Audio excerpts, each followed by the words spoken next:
जय श्री कृष्णा। आगे चलते हैं। 2.11 हमने लास्ट वीडियो में देखा था, बहुत मज़ा आया, बहुत अच्छा रिस्पॉन्स था और व्यूज़ भी थोड़े बहुत अच्छे आ रहे हैं। नया नया चैनल है यूट्यूब पे, नई नई प्लेलिस्ट हमने स्टार्ट की है, लेकिन आपका जो ये लर्निंग एंथुसियाज्म देख के मुझे ऐसा हो रहा है फील कि मैं बहुत जल्दी ये प्लेलिस्ट में नए नए वीडियोस लाता रहूँ। तो 2.13 में कृष्ण कहते हैं देहिनो अश्मिन यथा देहे कौमारम यौवनम जरा। कहते हैं देहिनो अश्मिन यथा देहे। कृष्ण कहते हैं कौमारम यौवनम जरा। तो कौमारम यानी छोटा बच्चा, यौवनम यानी यूथ, टीनेजर्स मेरे जैसे, जरा यानी बूढ़ा आदमी। बाद में कहते हैं तथा देहांतर प्राप्ति, यानी कि देहांत के बाद की प्राप्ति। तो आदमी चला गया, उसके बाद की भी प्राप्ति। आगे कहते हैं धीरज तत्र न मुह्यति। बहुत ही ज़्यादा इंपॉर्टेंट लाइन है, मैंने बहुत बार ये वीडियो में भी कहा है और लास्ट सीरीज के वीडियो में भी कहा था कि धीरज तत्र न मुह्यति के बारे में कृष्ण आगे डिस्कस करने वाले हैं। तो इसका मतलब क्या होता है कि जो भी चेंजेस हो रहे हैं ना आपके, कौमारम यौवनम जरा तथा देहांतर प्राप्तिर, कृष्ण ये एग्जाम्पल दे रहे हैं कि जो भी आपके सराउंडिंग्स में चेंज चल रहे हैं, इससे धीरज तत्र न मुह्यति, जो धीर व्यक्ति है, स्टेबल माइंडेड, बहुत ही ज़्यादा स्टेबल माइंडेड व्यक्ति है, न मुह्यति। मुह्यति यानी मोहित होना, डिस्ट्रैक्ट होना, डिस्टर्ब होना। न मुह्यति, नहीं डिस्ट्रैक्ट होगा, नहीं डिस्टर्ब होगा। तो कृष्ण कहते हैं कि धीरज तत्र न मुह्यति, जो स्टेबल माइंडेड व्यक्ति है, no matter what is changing in their surroundings, वो एक शार्प फोकस, एक ही चीज पे फोकस्ड है।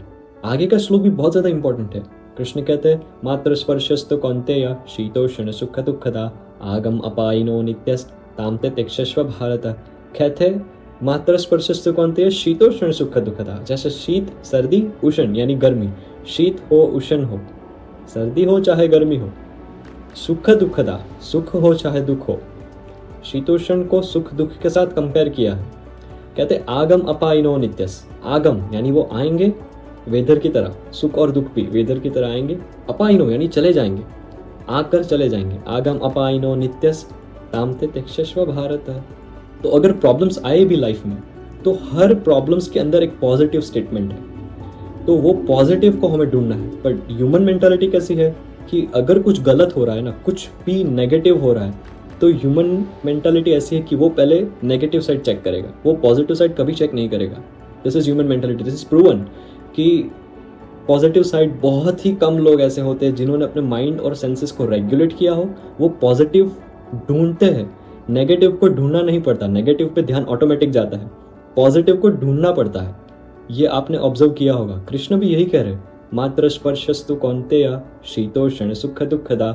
सुख और दुख हो, सुख हो ताम ते तिक्षस्व भारत, दिस इज टेम्पररी। दुख हो ताम ते तिक्षस्व Bharat, this is also temporary. Everything is temporary.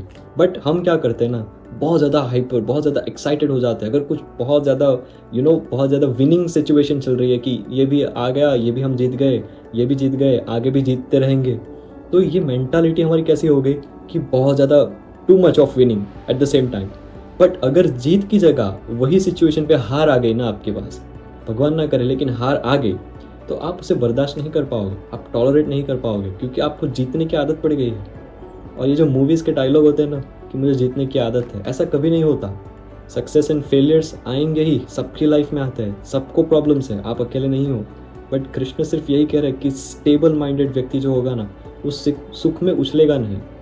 Stable minded व्यक्ति सुख में उछलेगा नहीं और दुख में वो नीचे भी नहीं जाएगा, फिसलेगा भी नहीं, डिप्रेशन में भी नहीं जाएगा, क्योंकि उसे पता है कि ये टेम्पररी है। थोड़े से टाइम के लिए आपको सक्सेस मिली है, थोड़े से टाइम के लिए आपको फेलियर मिली है। सक्सेस को मिलने के बाद उससे कंसिस्टेंट रखना, उसमें भी बहुत ज़्यादा मेहनत है, उसमें भी बहुत ज़्यादा एफर्ट्स है।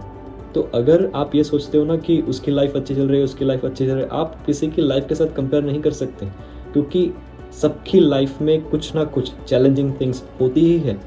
ये मृत्यु लोक है, यहाँ हम घूमने नहीं आए। Of course there is a struggle in everyone's life, सबकी लाइफ में प्रॉब्लम्स होती है। आपको लगता होगा कि मुझे भगवद गीता का थोड़ा बहुत नॉलेज है, मैं डिप्रेस नहीं होता हूँगा। अरे होते हैं, लेकिन उसे कोप अप कैसे करना है, उससे झेलना कैसे है, वो दुख को कैसे झेलना है, ये डायरेक्शन हमें भगवद गीता देती है। तो इसीलिए भगवद गीता इज इम्पॉर्टेंट कि हम गलत डायरेक्शन में ना चले जाए, हम भटक ना जाए, हमारा रास्ता ना छूट जाए, हमारी भक्ति ना छूट जाए, हम नास्तिक ना बन जाए। बहुत सारे ऐसे रीजंस हैं जिसके लिए Bhagavad Gita is one of the most important book. तो इसीलिए ये भगवद गीता प्लेलिस्ट भी मैंने स्टार्ट करने का सोचा था कि शायद किसी की हेल्प हो जाए, किसी को रिलीफ मिल जाए एटलीस्ट। और आप अगर देख रहे हो ना वीडियो, तो मुझे ऐसा लगता है कि भगवान को भी आपको कुछ पॉजिटिव मैसेज देना है थ्रू मी। तो इसीलिए मैं फोर्स नहीं करूँगा, but it is up to you if you want to subscribe, like, comment. मुझे तो बहुत अच्छा लगेगा अगर आप करोगे, और नहीं करना दैट्स फाइन, बट आप एटलीस्ट ये शेयर करके किसी की हेल्प ज़रूर कर सकते हो। ना नेक्स्ट वीडियो में बहुत अच्छे अच्छे श्लोक्स लेकर आ रहा हूँ और सारी चीज़ें डिटेल में डिस्कस करने वाले हैं। बहुत मज़ा आएगा। जय श्री कृष्णा।